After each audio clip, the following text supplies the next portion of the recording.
Ranger, the Ranger. I'm a Ranger. Welcome back to yapping about the new handbook. Uh, Today we're kind of talking about Rangers, and I finally have a script because my editor said if I don't have a script to them, they're going to steal my cat and kill me. The new Ranger is here, and with it, a whole lot of Hunter's Marks. Hunter's Marks. All Hunter's Marks. Along with it, they also have basically switched over a lot of the Hunter features to be more combat focused. They took the old Ranger and that had a lot of utility and travel and your interesting subclasses and things like favorite terrain, and now we have Hunter's Mark, and you're gonna like it. So now for a bit of a more in-depth guide. Primarily what they've gained is the ability to cast Hunter's Mark for free, depending on their level, up to 6 free casts of Hunter's Mark at 17th level. The other thing they gain now is Expertise. In exchange for things like favored terrain and favored foe, now they can gain expertise and skills. I found this to be a really positive change for Rangers as a whole, leading to now they can compete, and if you don't have expertise from a bard or a rogue, now you can actually start to get it on other class, just like wizards get it. It's just an overall change to make utility a little bit more uniform across the board. They also gain roving, which is an increase to their speed, and then they get some swimming and climbing speeds. Pretty easy. 6th level ranger feature. Nothing crazy. But what's new is the tireless feature, where they gain temporary hit points, and they're also very easy to decrease exhaustion. With the new tireless feature that they get at level 10, one gives them a bunch of temporary hit points as a magic action, which is very good, combat focused. The other one, which kind of plays into the Ranger fantasy, is where it's really easy for them to start getting rid of exhaustion levels, which are niche enough and only come into play in some campaigns in some situations. Also at 13th level, another combat focused thing, you can't break concentration on Hunter's Mark through damage, meaning that your DM, if they hate you, they can come up with some other concentration break ability, spell, whatever they want. It's just if they hate Hunter's Mark, which, considering it's a d6, they've got problems. Since the class rotates so much around Hunter's Mark, it's only apparent very quickly that it's really important to your subclass as well. What I think the best thing that they did this entire thing is they made Hunter's Mark kind of a charge system, the same as Channel Divinities, and so much so that now the subclasses also rotate around it. At level 11, the Beastmaster subclass, now your summoned companion can also start to be dealing that extra damage along with Hunter's Mark. That is quite a bit later in levels, so hopefully you'll last that long and the campaign gets that high level, but not always, and so it could end up feeling a little lackluster. The second subclass to interact with Hunter's Mark is Hunter, surprisingly enough. Um, they get an ability to deal that Hunter's Mark damage to another creature within 5 feet. At level 11, Hunters can apply the damage from Hunter's Mark onto a different creature entirely. This is good. It's more damage. It gives you some room for AoE. It's not that great.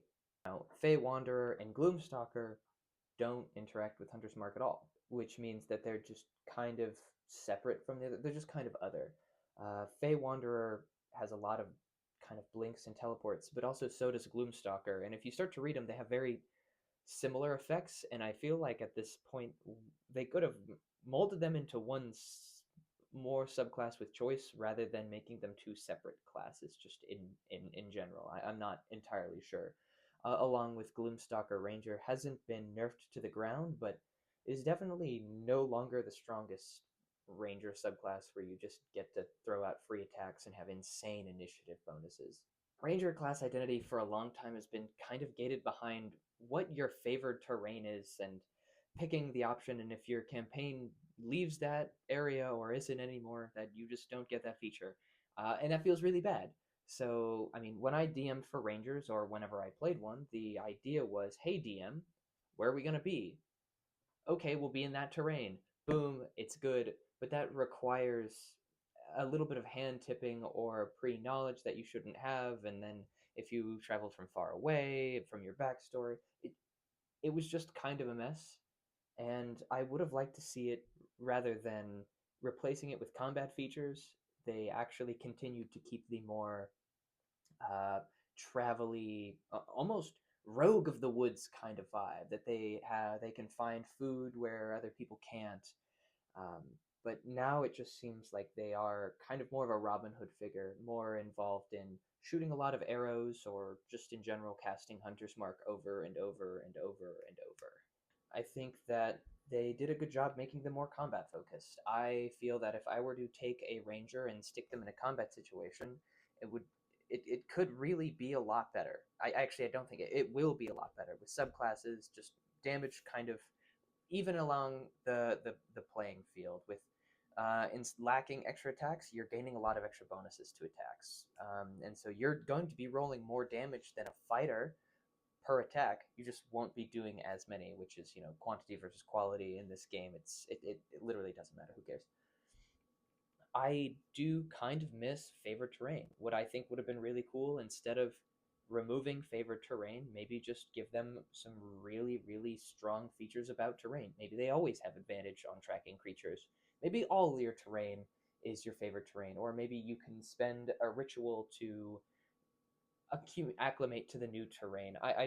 It's kind of sad to see a staple of that character go away, and now you take expertise in survival or nature, and you just hope that the DM is nice to you and doesn't say, no, you wouldn't know that because you're not from here.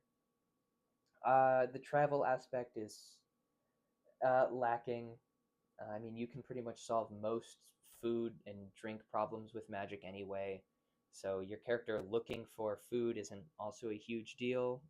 So now it's just like, oh, gets a few skill proficiencies that they can use for old ranger activities, but just go put some Hunter's Mark and put some arrows in it, or Martial. All in all, did the class rework fail? I mean, if you liked hex crawls, yes, absolutely it failed. If you like a more, what campaigns have become nowadays with combat focused, I don't know, probably not. It's more straightforward. You have less choices to screw yourself by switching and being on the wrong terrain. But looking at the power fantasy, I always think of Strider or Aragon from Lord of the Rings. I mean, he literally gets called Ranger. He gets called a Ranger. I don't know what you want from me. And in the movie, he travels with people and makes sure they have enough food, make sure they don't get lost, and ends up being a very competent fighter. So maybe it's a failure. I don't know. I I don't think it's really the worst change that they've made overall. That goes to summon minor elementals, but it's just different, and I would really like to hear what other people think. It's boring and simple, but it's functional and probably not a bad class for a someone wanting to get into it and wanting to play around with spells, and having it pretty straightforward, but still be competent and have fun tools to play with.